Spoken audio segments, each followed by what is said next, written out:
just incredible. Two. DJ Sour Milk. One. Liftoff. We have a liftoff. Estacionarse. Yeah.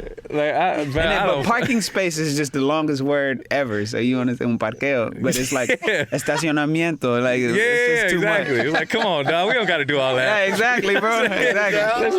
Let's condense this shit, man. Edit. Yeah, Right, man. hey, but you know, language is living, moving, breathing, is ever changing. So whenever you feel like switching it up, switch that shit up. Yeah.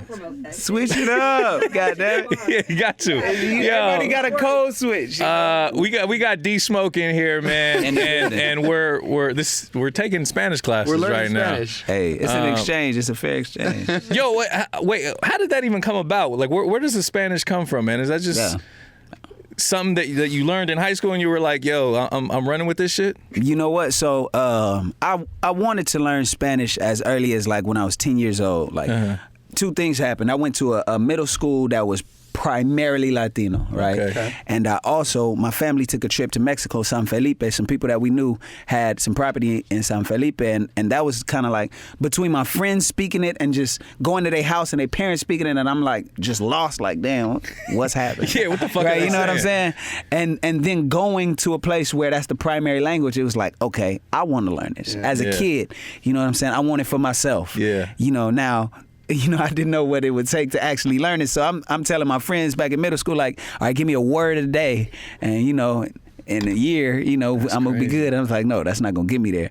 By the time I got to high school, I started taking, you know, Spanish 1, 2, 3. Right. And then when I went to college, my major was business economics first, and I ended up switching it to Spanish literature. Crazy. And so, whereas most people in the Spanish literature major already spoke Spanish and they're really just focusing on learning the literature, I'm like learning the language and learning the literature. So the tests don't even really have to, like, after a certain point, the tests don't have to do with the language itself. It has to do with you mastering the literature. But I'm using these books, these texts, as my own means to, like, build my vocabulary, really understand, you know, the grammar and the difference in structure between English and Spanish. So by my like third year at college, I looked up one day and was like, oh shit, I'm fluent. You know what I'm saying? You just look up and be like, damn. Even if, and fluent ain't like knowing every word. I don't know every English word to this day, but fluent is like, if it's something you don't understand, you can stay in that language and ask, how do you say it? Instead of getting a translation, you get a definition in Spanish. Like, ¿qué significa la palabra bu, bu? You know what I'm saying? Oh, esa palabra significa que una persona, blah, blah, blah. And then you, in the language, they can explain what it means. That's you just know crazy. What I'm saying? Hold on. How often do you catch, I'm sure we probably have both been in this. How often do you catch people slipping, like someone talking shit, and you're like, they don't think you know what? It's only been one time that I remember. And I heard somebody be like, man, that my yate, blah, blah, blah. And I was like, hey, bro. You know, I had to call him. But other than that, you know, I think because some people who don't speak it, you know, they don't understand what people are saying when they're speaking another language. They assume more often than not that, you know, they're talking about them. Like, if I didn't speak Spanish, everything would seem like, oh, this motherfucker's talking about me. Like, you know what I'm saying? Like, me? And really it's like, they're like, oh, shoot, I got laundry at the house and I got to get groceries and shit. But you over here like, they call me a nigga, I know. And you know what I'm saying? When that's not usually the case. You know what I'm saying? So, but yeah, most times I've just found that people are minding their business, talking about whatever they want. See, maybe it's just I was in a different situation. So everybody thinks I'm white. You know what I'm saying? And I used to install satellite dishes, bro. Oh shit. So like, a lot of our customers were Latino because, you know, the satellite dishes get all the Spanish channels. So I used to be up at, bro, and honestly, sometimes, I'm not going to lie, sometimes I'll just be fucking lazy and I didn't want to do this shit. So I'd come up with excuses. Este huevón no está haciendo. They start talking shit, bro. Like, no, este pinche gringo, no, like shit like that, dude. And you ¿Qué know, dijiste de ese pinche gringo? Yo, I used to ¿Qué piensas de mí? Right. Yeah, I used to go like, yo, you know, I used to talk to them in Spanish, but like, hablo español, you know, and they'd be like, shook, like, oh, shit, you know? Damn. So I was just wondering if you ever, but yeah, I mean, I guess that's good. Well, thank God I wasn't installing satellite. Yeah, because they like, at that pinche mayate nota. Like, damn, lady. Oh, shit. Yo, DSmoke is here. Yes. In the building.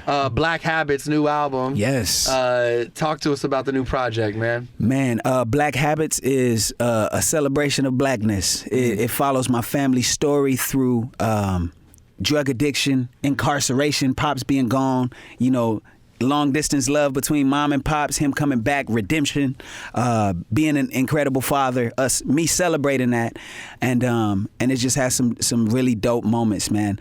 In the fourth quarter of putting this project together, a lot of people who I envisioned being a part of it came through.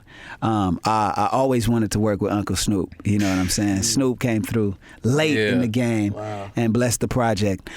Jill Scott came through and she blessed the project with a poem and sang a hook on the song that's produced by DJ Battlecat, the West Coast legend, one of the greatest to ever do it, and I also, the last song we recorded is a song that I did with Ari Lennox, and it's amazing. It's called not only is she talented as fuck, but she might be the funniest person in the world. I don't even know her, but just based off of what I see, she's hilarious. Is she like that in person? You know what? She's a super chill in person. Yeah. You know what I'm saying? And she's just really warm, a really warm person, really, really beautiful spirit. And so, I did go in the studio with her, and she had this big-ass Akita, this big-ass dog in the studio. I was about to say, I don't even know what the fuck Akita is. A big-ass dog. I thought that was like some religious shit. I was like, is that a Bible? Like, I don't know what that is. Bro. It is a wolf. It's like a big-ass dog, and he's chill, he's playful. But so, I was being accosted by the dog the whole time, playfully. Yeah. But she's chill, you know what I'm saying? Like, she's... I think that's how she engages with the fans. She wants people to see. The people want to see artists let their guard down, and I think people do it differently. And how she do it is just so entertaining, so beautiful. But I think everybody has their different modes. So when she's working, she's so committed to what's what the product is going to be, what the song is going to be, that she's just fully present. I think she kind of turns off that mode and goes into digging deep. She gets in that zone. So it was a pleasure to watch that happen. I went in and I wanted to give her a little bit of what the project has to offer without kind of inundating her with all that we have already, so that her mind is kind of super bogged down with what I've done already on the project. So I played one song, which is the first. There's the project is called Black Habits, and there's a Black Habits Part 1 and a Black Habits Part 2. Two of my favorite songs on the project. All of them are my favorites, But I just played her Black Habits Part 1 and then played her a song that I had in mind for her, and when I played that, she just was like, play it again. And then press play again. It heard it all the way through, play it again. And she didn't pick up a notepad, anything for the first 4 listens. Then after she heard it 4 times, she grabbed a notepad and same thing, play it again. Play it again. And then my boy Julio, who was the engineer in the session, he was like, okay, she wants it on repeat. So he pulls up Pro Tools, uploads it into Pro Tools, imports the track into Pro Tools and just loops it. And then about 30 minutes later, she's like, she hops up and goes in the booth and starts recording her verse. And when I tell you the lyrics and melodies, it's super dope. I'm picky about what I do because musically, I play keys, I write music, I've written for other artists. Yeah. So I approach rap from a very song composition standpoint. So to keep it 100, if somebody doesn't approach the song from a standpoint that I appreciate creatively, I'm gonna call it out. I kind of heard it going this way. You know what I'm saying? Yeah. And so I'm always in my mind kind of preparing to give that harsh feedback from an honest, loving standpoint. Like, hey, look, I like what you did. Can we switch these elements up? Whatever. Because it's a sensitive process. But with her, when she went in and did what she did, I was just like, oh, let me fall back. Yeah. You know what I'm saying? Because she just blessed it. She fell right into pocket. Added an energy that I didn't already put. I'm in there it's called Real Body. Mm-hmm. So I'm in there being poetic from some I can give you a couple bars. I was like, Told you they only imperfections. That's why when I address you, it's only respect. You got a story to tell. Every scar, every line on your hips is only hieroglyphs. I'm reading your walls. You know what I'm saying? So it's this poem about like, I'm accepting you for who you are, how you are, you know. And so she comes on, does her thing. Like, so she's like, thighs mimic strawberries, ripe for the right picking, rolls for your Thanksgiving, 4C nappy hot. You know, so start going off. Ends her verse talking major shit though. You know what I'm saying? Like basically the energy of how she ends it is like, now let's get it then. You know what I'm saying? Let's get this shit popping. Let's get it popping. Yeah. Right. So then I had to jump back in, like, cause then I, you know, in between, and it's kind of one of them ad libs that's tucked off. I was like, can I go again? You know what I'm saying? Because I was like, you're not gonna get on the song and kill me like that. Like, goddamn, like I'm over here being like, baby, I accept your flaws and you're beautiful in my eyes. And she's like, hey man, let's fuck. You know what I'm saying? Yeah. And so I'm like, oh, okay. Now let me jump back in. You know, and I'm asking this respectfully. I don't know what your life situation is, but when you do something like this and you record a record like this, does that?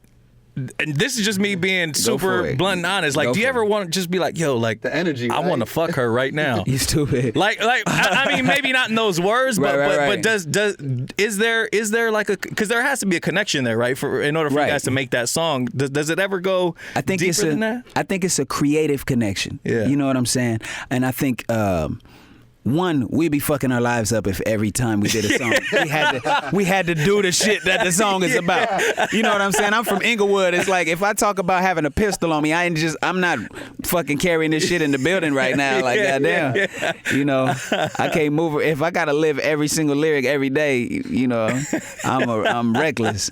But you know, but there is a certain like you acknowledge people and you open yourself to that energy in a creative way, you know, without being like, okay, we can't make a song about fucking unless we fuck. Yeah, you know, let's fuck it. That's some shit like goddamn. At least that's not me. It might be artists out there that's you know, artists out there is doing that. Like, you know, we can't collaborate unless you know, like nah. Yeah, you know what's crazy is I heard me and you fucking on this beat, right? So in order to get to that energy, I think we gotta make it a reality. Yeah. Goddamn. You know, to backtrack a little bit, you know, you said that you're very vocal when you're recording.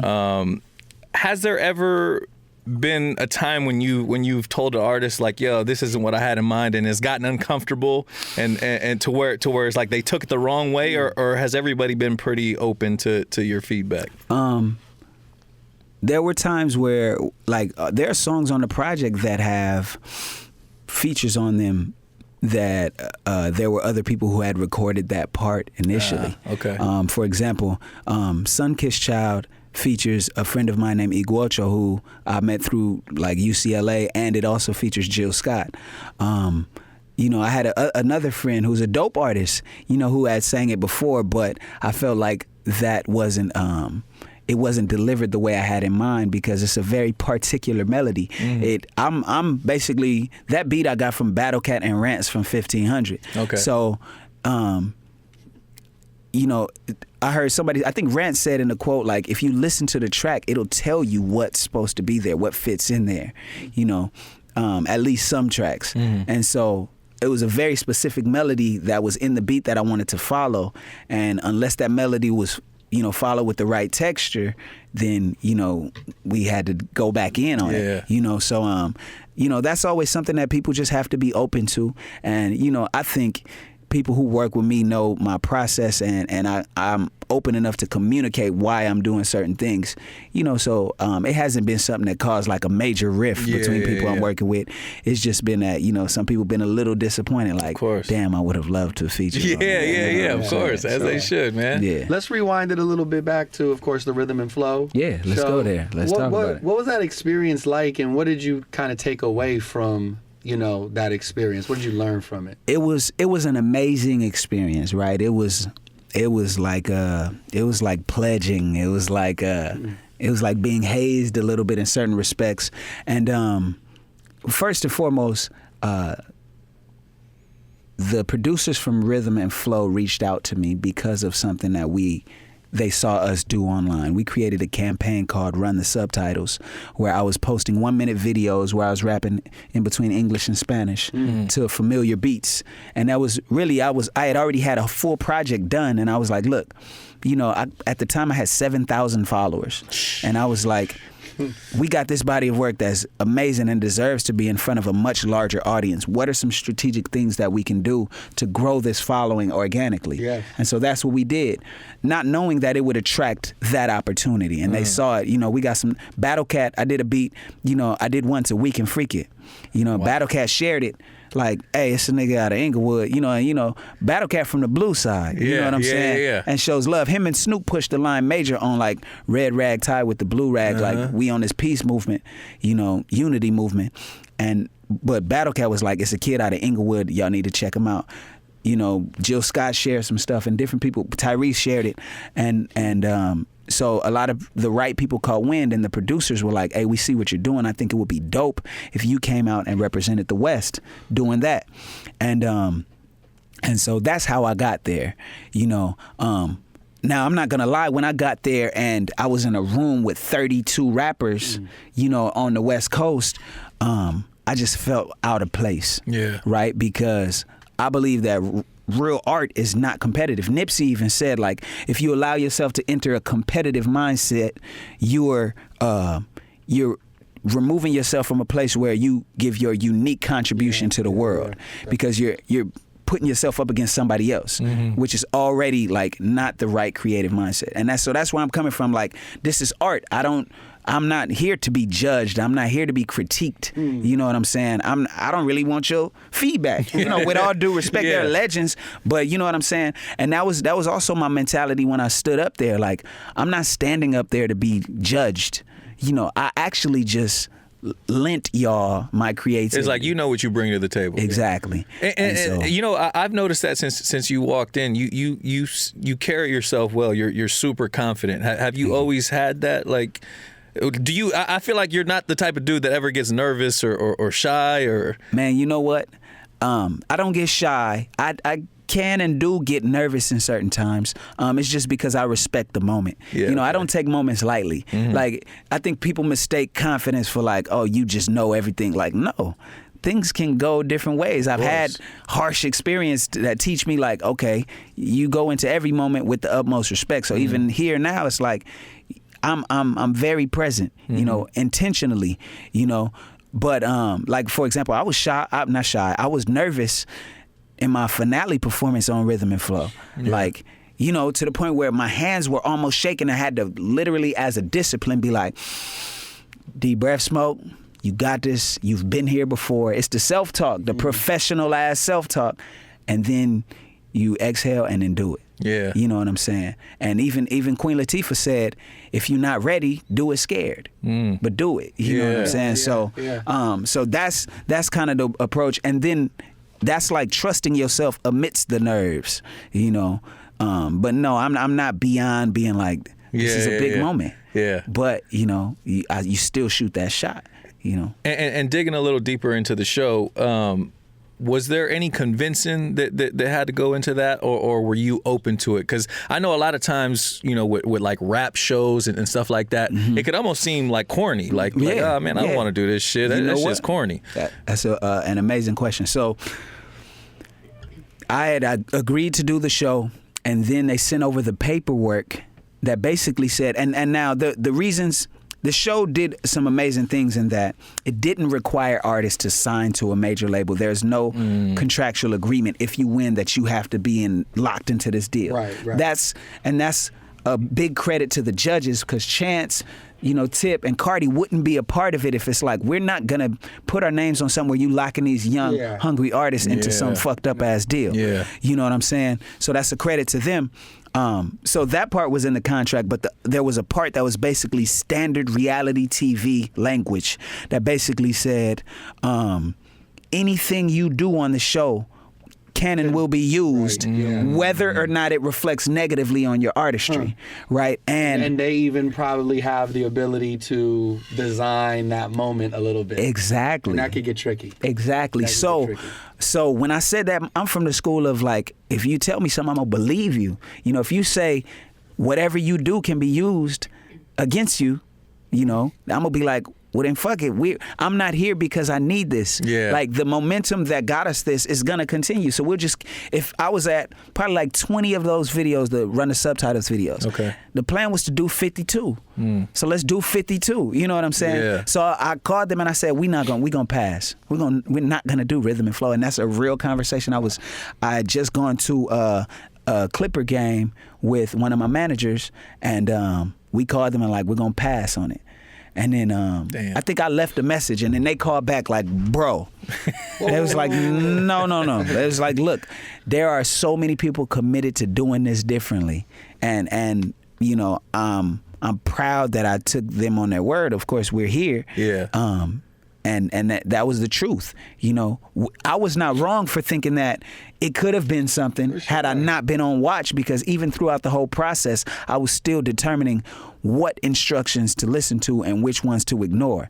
Like, there were times where they were like, go out there, interact with the crowd, hype up the judges, get everybody active, and then introduce the song. And I was like, no.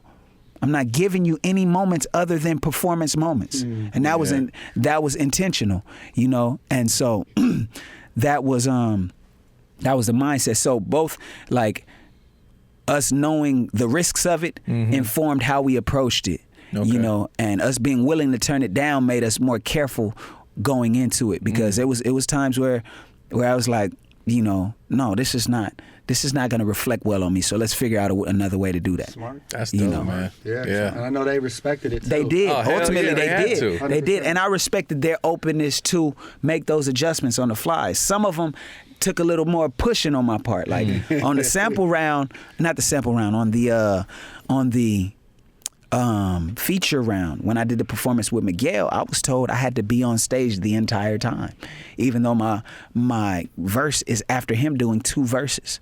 And so I'm like, hey, look, I imagine myself coming in at my verse. So it's kind of like this entrance moment, you know what I'm saying? Like features are when you bring somebody out. And they kept saying like, no, you got to be out there, you're the contestant. And it was kind of like, shut up and be a contestant kind of thing. You know what I'm saying? And it wasn't intentional. It was just the pace at which everything moved on that kind of set. Yeah. But that pace doesn't take into consideration what it means to be an artist. Yeah. You know, not a contestant. You know, I'm not a contestant. I didn't come on there as a contestant. Yeah. I came on there as an artist. So then finally I was like, look. Now, I was trying to be diplomatic and say, can I come out at this time? I'm telling you, I'm not coming out before my verse. I'm not a motherfucking background dancer. Yeah. You know what I'm saying? What I'm going to do, 2-step while Miguel sings his first verses? No. You know what I'm saying? Like, you know, no. So then I was like, you know, and I'm not dumb either. It's like, you spend millions of dollars on this. By this time, we're on the second to last round. You don't want to have me in a position where I'm in the mind, I'm against you. You want me to be on your team. Yeah, of course. So if you sense that I got that energy where it's like, no, I'm kind of demanding this. I'm not asking you no more. Like, we're going to do this right. And because I feel like it's what's right, we can make this happen. Yeah. You know, and then finally they were like, oh. And when you made the decision to join the show, I'm sure there was still parts of you that were hesitant, but was there a point in the recording process where you were like, I made the right decision? Absolutely. Absolutely. I mean, one, I believe in God, right? So I looked up somewhere in the middle of the show and I was like, man, I couldn't write this. You know, it's so beautifully ironic that you got somebody like me on a show like this, you know, and things are coming together the way they are. It's poetic, you know. So I did look up, and I was eternally grateful for having that moment. Yeah, you know what I'm saying. So that's, you know, I still look back on it like, damn, that's crazy. We made history. You know what I'm saying? And that's why I super appreciate the people. There were people super dedicated to making it authentic. You know.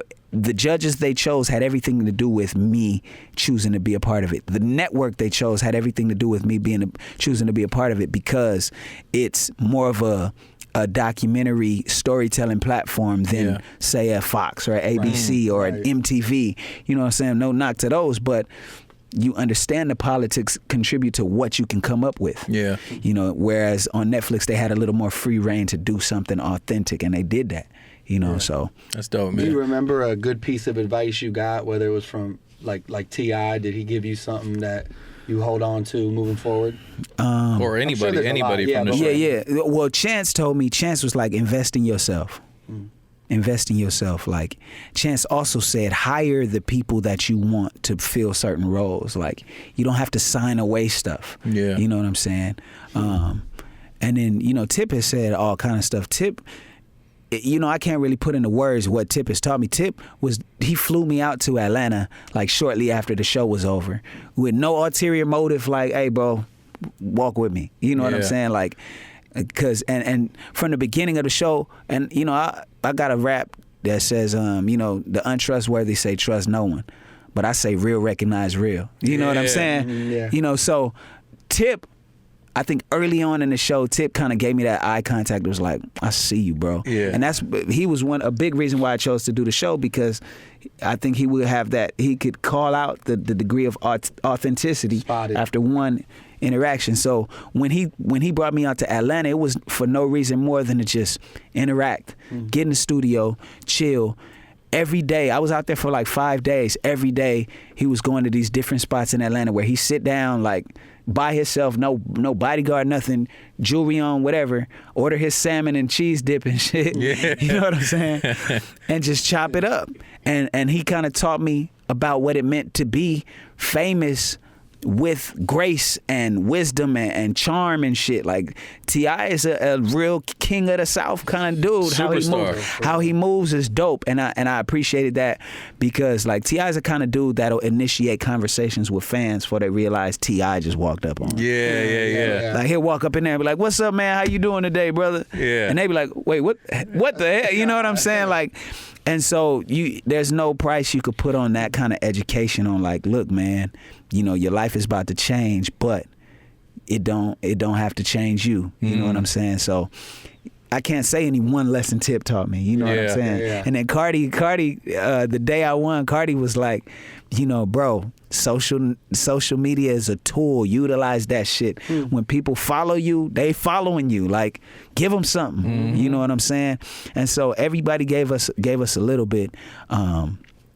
But, you know. That's dope, man. Yeah, it was dope. Sorry, we didn't mean for this interview to be a rhythm and flow fucking. That's all good. You know That was it was a real We're getting a little carried away. Yeah. The new album, Black Habits. Yes. Let's talk a little bit more about that. Now you mentioned Snoop. You mentioned Jill Scott. You mentioned Battle Cat. Yeah.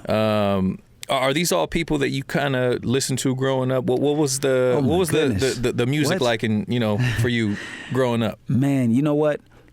So growing up, I grew up in a very Christian minister household. Pops was a preacher, Moms was a minister of music. So I'm like well versed in gospel music, right? But then, you know, Pops was locked up, so Mom is also singing backgrounds for major artists like, you know, Michael Jackson, Tina Turner and stuff. So when she's out, I'm with my uncle who's only 6 years older than me, and you know, he's on some, you know, with so much drama in the LBC, it's kind of hard being Snoop D-O-double, like, so that's how I came up. So that's the first rap I literally learned. You know what I'm saying? Before I knew what I got a pocket full of rubbers and my homeboys do. I didn't know what the fuck the rubbers was. I was 6, but shit. Why does he have rubber in his pocket? Right, exactly. But so it was always this kind of exchange between, like, okay, we getting this gospel music, I'm learning classical piano music theory, and then I'm sneaking one of the older homies give me this. My older uncle gave me Snoop. My older brother put me up on Outkast. You know what I'm saying? Like, you know, my other uncle put me up on Dre. You know what I'm saying? And the whole, you know, NWA movement, and so it was like it was always like supplemented by different people. You know. And so to now have like those people on the project is epic. Jill Scott was something that once I got my own car, I was a teenager, and I think it was a beautiful time in music because you still had, you know, Hidden Beach coming out with these neo soul, heavy content artists that were still superstars. Yeah. You know what I'm saying? They weren't relegated to this kind of section of the industry that's like, okay, this is smooth jazz. You know, it's not smooth jazz. It's some of the dopest shit, period. Yeah. You know what I'm saying? These are our icons, and you know, now to be able to work with them is just like, it's super gratifying. And then the other features I have on my project are my family members. You know, I have Davion Ferris, who's my older brother, who's a brilliant writer, you know, who's worked with all kinds of people from Mary J. Blige, Tyrese, you know, Usher, you know, all kind of people. Jaheim, you know, me and him have a song that we wrote for Jaheim that got an ASCAP award, a song called Never. You know, I wrote it when I was 19 in a practice room at UCLA. You know, so I got Sir on a couple songs, you know what I'm saying? So those are the moments. I got my mom on a song, you know, and my mom, really, she happened to be in the studio on the song called Black Habits Part 1. And I did the hook, right? You know, black magic, black excellence, black habits, it's black medicine, everything black, right? So I did it an octave lower. She got in and sang an octave higher, right? And then she stacked her parts, did like, you know, 4 doubles, pan 2 to each side. And then we listened to it and I was like, wait, hold on. I told the engineer, I was like, mute mine. And then I listened back to hers by itself and I was like, she had, as a grown ass woman, she had captured the energy of like hip hop rap feel, but she's still singing it in these melodies. Like, she's a professional. Yeah. So to be able to adjust to that degree where it's like, I don't even want my own voice in there, you know. So on that song, which is one of the biggest songs on the project, you know, that's what you're gonna hear, you know. And those are the moments I'm most proud of. But we've curated a body of work that's just like, that's timeless. Yeah. And that's we can, more so than giving, you know, the people the ammunition, like the radio heads and the DJs, what they need so that they can make certain plays, business plays with the music. To make a timeless body of work is first order of business, and we did that. And we were able to do, you know, give them something for the DJs, for the clubs, for the, you know. And so that's what I'm most excited about. But yeah, we got a good support system. We got Mars from 1500 on Fly, and that's the first single that we dropped, and that we intentionally went another direction. You know, we took the Mr. Rogers approach. You know, when the world is speeding up, you slow it down. You know what I'm saying? Bring them home so that they can really live with it, and then speed it back up with the no commas. You know, produced by J Pounds, and you know, so man, you got some real heat, got some heat, man. That's dope, man. You worked with some super talented people, man. Jason Pounds, DK the Punisher, Siege Monstrosity, DJ Battle Cat, you know, Mars from 1500, Nick Sarazin, Beast from London, who did he did Classic Man for Jadena. And then I produced some things on there, you know, and I got musical. So in the performances, people will be able to tell what I did because I actually sit down and play so that they can feel the intent behind the song or how it came together. Yeah, that's what's up, man. The musical journey started very early in Inglewood. Old home of the Lakers. Yes. Is there? I have a few homies that are from Inglewood who hate the Lakers because they moved out of Inglewood. Did you ever feel any like resentment? Like man? No, we didn't feel any resentment. That would be hard because the year the Lakers went to Staples is also the year that Phil Jackson came, and is also the year that they started winning. That so first it's like of the three-peat. To go from like I was a Laker fan when they was losing, and now they winning. Now I'm mad. It's like, who are you? Do you have a favorite era of the Lakers? Man, I'm gonna go with the three-peat was beautiful to watch. Man. Oh my goodness. And I was in high school, so you got to imagine how inspiring that is for a young kid that's like that was rocking the Laker jersey when Kobe was missing the 3-pointers. You know what I'm saying? Bro, hell yeah, against Utah, man. I remember that shit. I was listening to that shit on the radio, bro. Man, me and the bro snuck into the Forum. Like I was small enough. I was in 8th grade. You know, when the Lakers lost, they got swept by the Spurs, and the last game they lost was at the Forum, and And I was still small enough to stand outside the forum and be like, you got extra tickets, you got extra tickets, you got extra tickets. And then finally somebody was like, here, kid, get out of my face. Right? And we would just do that till we would come up with 2 tickets, and me and the homie Chiz, rest in peace, we would go into the forum, and we weren't winning, you know what I'm saying? We were down 3 games, 1 left. So you could also kind of just like sneak down close to the bottom, because the attendants are like, man, they already know that they going to the forum, and I mean the Staples Center next year. Nobody's tripping. Yeah. So we damn near on the floor, like watching the game. The Lakers are getting blown out. You know what I'm saying? Mopped. But we didn't give a shit. You know what I'm saying? Because we were in the building, you know, watching them play. You know what I'm saying? And so when they went to Staples, I wasn't upset at all. You know, because then we started winning. It's still LA. It's still LA. You know. It took me years before I went to a game myself, you know what I'm saying?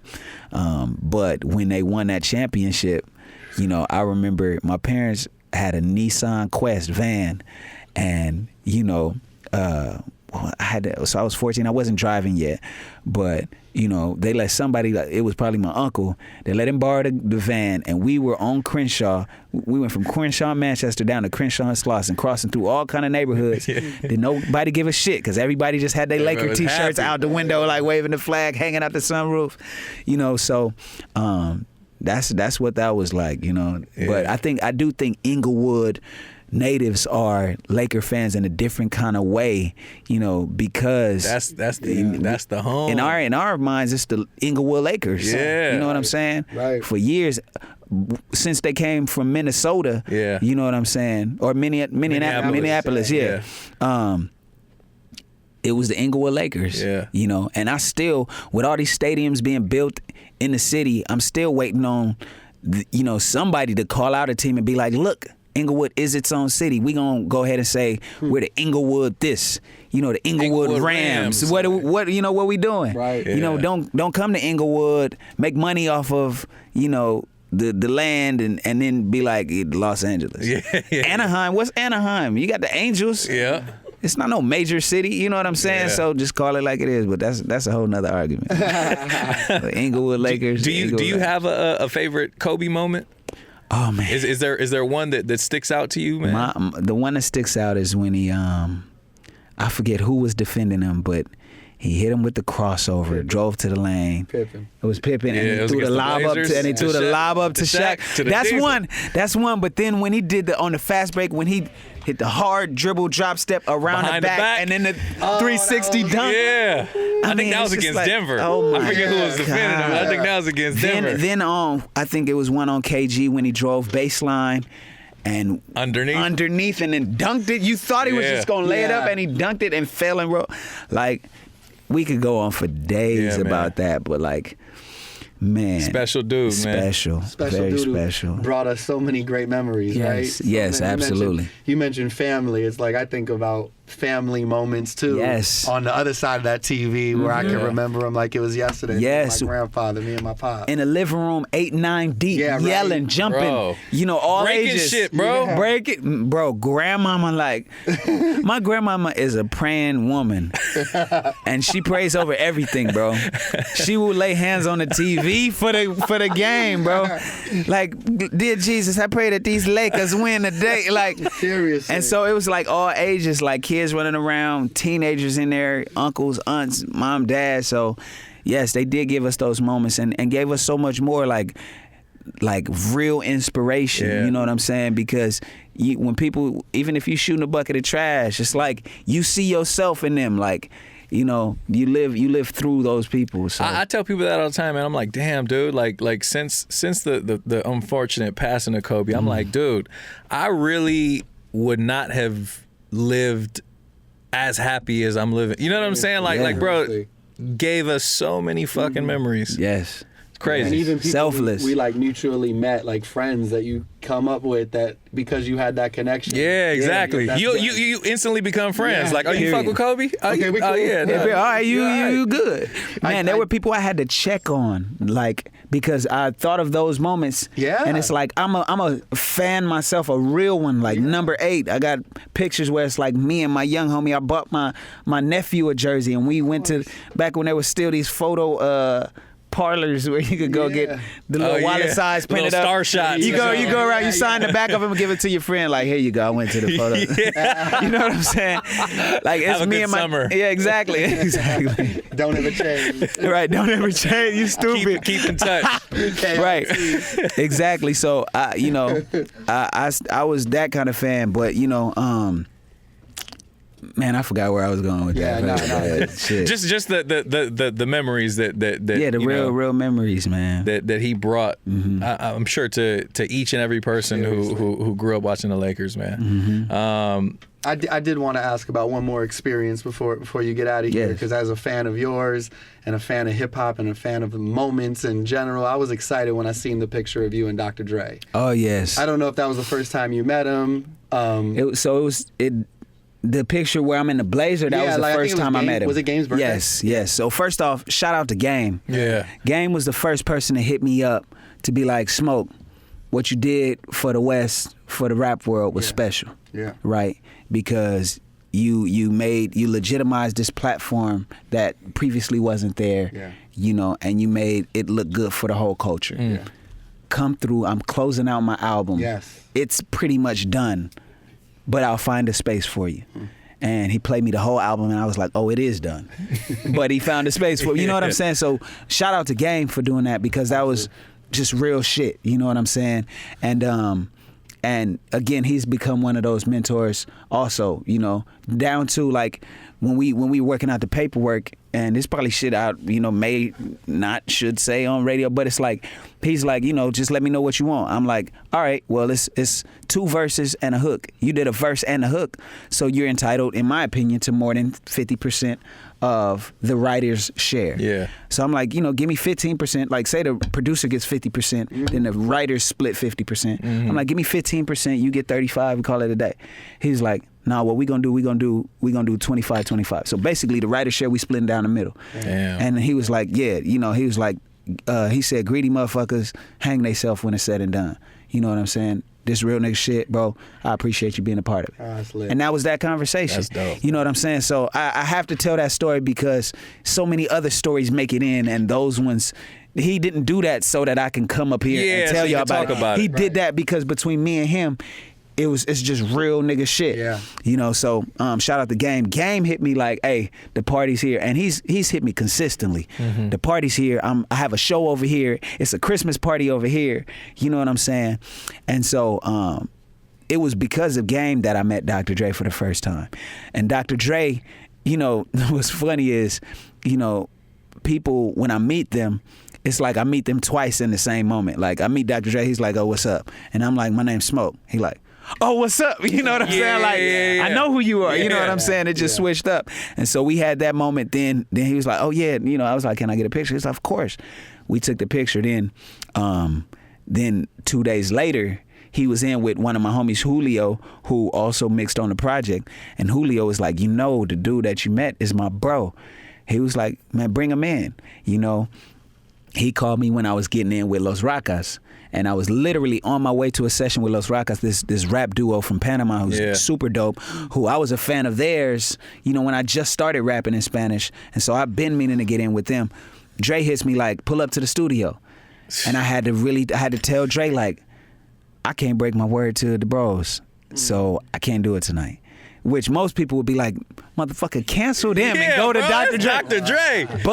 But they're also only in town for a limited time. So I'm like, Dre, if anybody's gonna understand, you're gonna respect me keeping my word, right?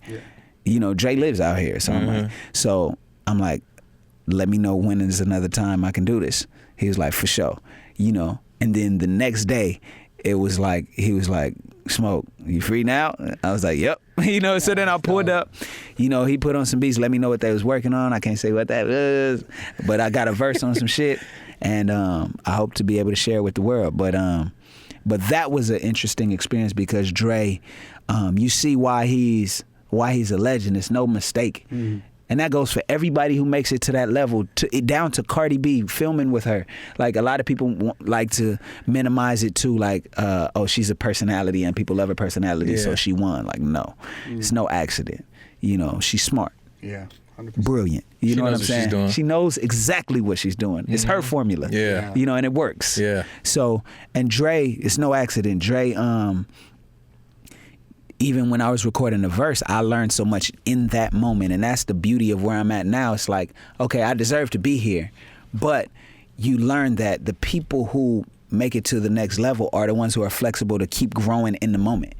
You're not afraid of being open to grow in that moment. So Dre is like, he stacked vocals in a different way. Dre wants to go line for line and be like, I want the delivery to be like this, you know what I'm saying? Like, and he would be like, go back and run it, go back and run it. And I'm like, shit, here we go.